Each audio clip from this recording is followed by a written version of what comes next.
Bismillahirrahmanirrahim. Assalamualaikum warahmatullahi wabarakatuh. Bapak Ibu, kembali lagi dengan saya di channel saya. Nah, ini ada informasi yang menarik yang mungkin Bapak Ibu pernah mendengar istilah bahwa kalau mau menjadi dosen itu cukup sampai jabatan akademik lektor. Ya, tentu ini bukan tanpa alasan kenapa banyak dosen-dosen itu menganggap hal tersebut atau mengeluarkan pernyataan tersebut. Nah, ini juga mungkin bisa menjadi perhatian oleh pemerintah, dalam hal ini adalah Menteri Pendidikan Tinggi, Sains dan Teknologi, kalau kebanyakan dosen itu bisa dikatakan tidak sedang baik-baik saja ketika mereka memiliki jabatan akademik yang lebih tinggi. Nah, mau tahu informasinya seperti apa Bapak Ibu? Kita bahas ini lebih dalam.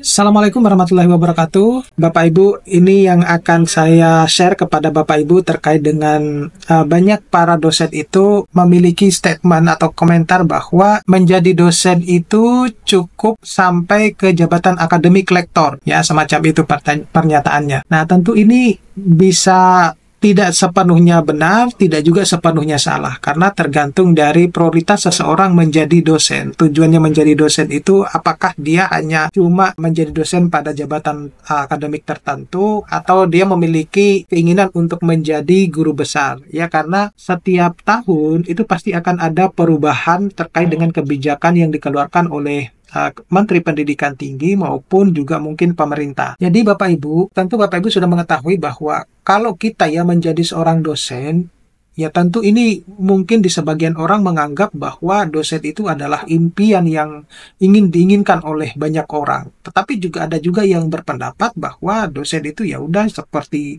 layaknya pekerjaan-pekerjaan biasa yang lainnya gitu.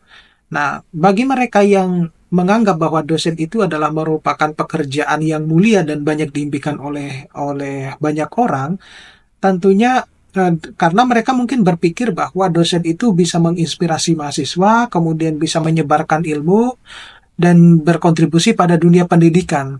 Nah, tetapi seberapa jauh sebaiknya kita melangkah dalam karir akademik dosen itu adalah kita sendiri yang menentukan gitu. Jadi ya, Bapak Ibu boleh terpengaruh atas pernyataan terkait dengan dosen cukup pada jabatan akademik lektor saja, tidak perlu sampai tinggi-tinggi, ya karena mereka mungkin perlu memiliki alasan-alasan tersendiri. Nah, inilah yang harus kita bahas, yang harus kita gaungkan, biar nanti Kementerian Pendidikan Tinggi dan Sains dan Teknologi itu punya pemikiran bahwa ternyata dosen-dosen itu sebagian besar mungkin tidak merasa bahagia, nyaman dengan kondisi kebijakan yang mereka terapkan. Nah, jadi kalau kita lihat ya, pertanyaannya adalah apakah cukup bagi seorang dosen itu untuk berhenti dari jabatan akademik lektor saja gitu ya, tanpa harus memikirkan jabatan akademik seperti lektor kepala dan guru besar.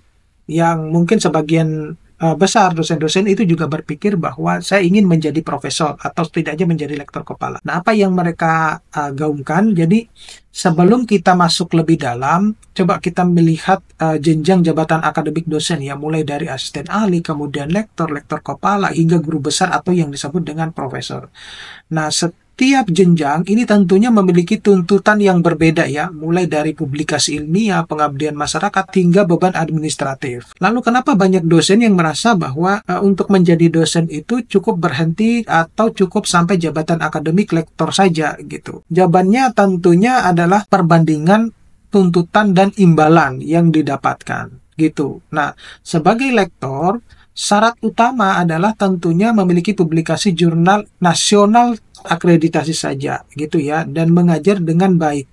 Namun pada saat melangkah ke jenjang yang lebih tinggi, dalam hal ini adalah lektor kepala ataupun guru besar, maka syaratnya ini harus ditingkatkan secara drastis. Nah, ini yang mungkin menjadi pertimbangan oleh sebagian besar dosen-dosen bahwa mungkin dengan tuntutan publikasi yang harus ke jurnal internasional, mereka menganggap bahwa ini tidak mungkin ya, mereka sudah membayangkan kemampuan mereka itu tidak sampai pada level tersebut ya. Meskipun sebenarnya dosen-dosen itu kalau mau mencobanya berulang kali ya bisa sampai ke jurnal internasional. Tetapi ada kalanya ketika mereka sudah berada pada posisi lektor kepala ataupun guru besar, artinya mereka melihat kondisi di lapangan ya, itu tidak sesuai dengan imbalan atau tunjangan yang mereka dapatkan gitu. Nah, ini yang harus menjadi perhatian oleh Menteri Pendidikan kita gitu. Nah, misalnya ya, Bapak Ibu perlu misalnya mempublikasikan jurnal internasional bereputasi. Nah, keterlibatan aktif misalnya dalam penelitian yang besar untuk bisa menghasilkan publikasi-publikasi yang bereputasi, kemudian juga bisa harus memenuhi berbagai macam persyaratan administratif ya, yang menurut saya itu tidak terlalu penting ketika kita melakukan penelitian kemudian harus mengurusi bagian keuangan yang tidak terlalu penting bagi menurut saya, karena yang terpenting itu kalau menurut saya adalah berbasis outputnya gitu. Jadi ya udah, kalau pemerintah sudah mempercayakan anggaran dana sekian untuk diserahkan kepada dosen untuk melakukan penelitian, ya sudah, percaya aja gitu. Tidak perlu harus, oke lah kalau misalnya ada untuk pelaporan keuangan ya boleh lah, tapi tidak harus ribet. Ketika saya punya pengalaman pernah dikumpulkan waktu itu semua beberapa yang universitas yang ada di Jawa Timur, kemudian kita menyerahkan laporan keuangan kita itu, dan semua itu bahkan ada dari beberapa universitas ternama di Jawa Timur itu mengembalikan anggaran tersebut karena dirasa tidak wajar gitu, tidak make sense.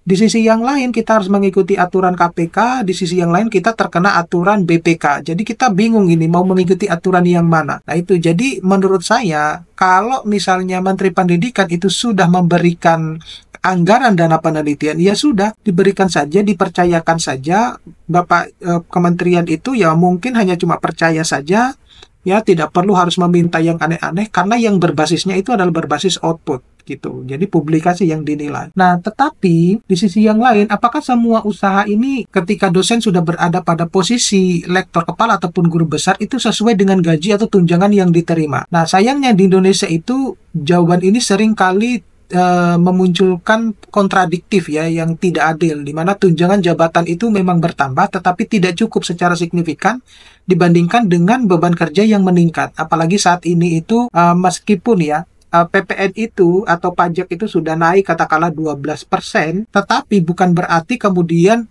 harga barang dan jasa yang lainnya itu akan menurun. Pasti juga pada tahun ke tahunnya akan meningkat. Nah, sehingga seringkali ada dualisme yang muncul di dalam dunia dosen kita itu. Ada dosen PNS dan dosen non-PNS, yang seringkali kalau kita bandingkan berdasarkan hasil penghasilan, nah tentu perbedaannya sangat jauh sekali. Nah, ini juga yang ada di komentar di YouTube saya itu, katanya ya tidak perlu harus membandingkan yang dosen PNS dan swasta gitu ya. Kalau misalnya kalau mau jadi dosen PNS ya ikut tes aja. Jadi seakan-akan bahwa dosen PNS itu adalah sesuatu hal yang wow gitu ya, yang perlu dibangga-banggakan. Ya mungkin bagi dia ya oke lah gitu ya. Tetapi yang saya lebih tekankan itu adalah kalau misalnya di Indonesia itu masih tetap menerapkan sistem PNS dan non-PNS, maka permasalahan terkait dengan tunjangan kemudian kebijakan itu tidak akan pernah selesai. Kita tidak pernah berkaca kepada negara-negara yang lain, yang negara-negara yang pendidikannya sudah maju, yang mereka menetapkan bahwa kalau dosen itu kalau mau PNS ya PNS sekalian semuanya, kalau tidak semuanya gitu. Sehingga ketika ada kebijakan baru yang dibuat, ketika ada kenaikan gaji terhadap semua dosen, maka tidak ada perbedaan, tidak ada saling menyalahkan, tidak ada saling membuat statement bahwa ini dosen PNS, ini dosen non-PNS gitu, karena semuanya memiliki standar gaji yang sama. Yang berbeda adalah level dari jabatan akademiknya. Semacam itu. Itu yang saya pelajari kalau dari dosen-dosen yang ada di negara-negara maju gitu. Jadi kalau misalnya di PTN ya dosennya katakanlah mendapatkan gaji rata-rata dalam satu bulan katakanlah 20 juta. Ya di PTS juga semacam itu. Karena tidak ada perbedaan antara PNS dan non-PNS. Jadi semua dosen itu ya sudah, kalau PNS semua, enggak sekalian gitu. Nah, itu yang ini. Jadi, ini juga yang akan memunculkan perbedaan yang signifikan, kecemburuan antara dosen PNS dan non-PNS. Kenapa demikian? Karena salah satu contohnya adalah aturan yang dikeluarkan oleh Menpan RB nomor 1, Bapak Ibu tentunya sudah tahu, yang di dalamnya tidak sama sekali membahas loncat jabatan ya, dari misalnya asisten ahli ke lektor kepala atau lektor ke guru besar. Padahal kita ketahui bahwa peraturan Menpan RB itu berlaku bagi dosen-dosen ASN.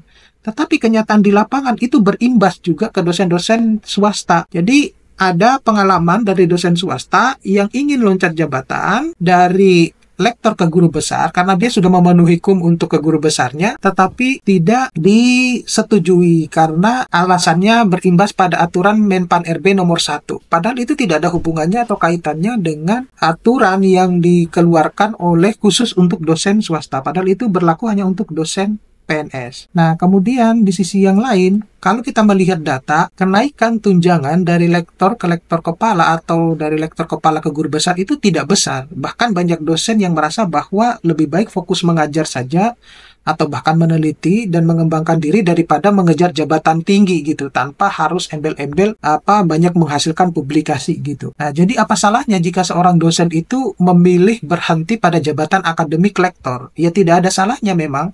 Nah, tentu tidak ya. Pilihan ini tergantung pada prioritas masing-masing. Jika Anda merasa puas dan berkontribusi maksimal di level lektor, ya sudah cukup sampai lektor saja. Tidak perlu harus berargumen banyak bahwa yang lektor kepala dan guru besar itu tanggung jawabnya besar. Ya memang kita tahu hal tersebut ya kalau mereka memiliki tanggung jawab yang besar. Namun bagi dosen-dosen yang ingin melangkah lebih jauh menjadi lektor kepala ataupun guru besar adalah tentu ini merupakan prestasi yang luar biasa karena banyak diimpikan juga banyak dosen-dosen ya. Seperti kita ketahui bahwa karir tertinggi seorang dosen itu kan adalah guru besar ya. Nah, tetapi perlu juga diingat bahwa persiapan diri Anda untuk menjadi seorang yang lektor kepala dan guru besar itu juga harus diperhatikan dan juga harus memiliki mental maupun finansial. Nah, sayangnya kenyataan di lapangan itu banyak dosen-dosen yang kadang sudah memiliki jabatan akademik lektor kepala maupun guru besar, tetapi tidak mencerminkan sikap layaknya seperti mereka yang memiliki gelar jabatan akademik lektor kepala ataupun bahkan guru besar. Apalagi ditambah dengan isu bahwa kalau yang bersangkutan misalnya menjadi guru besarnya dengan cara-cara yang tidak benar misalnya ya semacam itu. Nah intinya Bapak Ibu, karir akademik itu bisa dikatakan adalah sebagai perjalanan yang sangat personal ya. Apapun pilihan Anda, pastikan itu akan membuat Anda bahagia dan bermanfaat bagi orang lain. Oke Bapak Ibu, terima kasih atas perhatiannya. Mudah-mudahan ini bisa bermanfaat buat Bapak Ibu. Nah, bagi Bapak Ibu yang ingin mengikuti webinar saya terkait dengan penulisan artikel ilmiah menggunakan Artificial Intelligence dan juga memerlukan produk-produk e-book dan lainnya, ya termasuk prompting dan lain sebagainya, Bapak Ibu bisa mengklik link yang ada di deskripsi video ini. Terima kasih, akhiri. Assalamualaikum warahmatullahi wabarakatuh.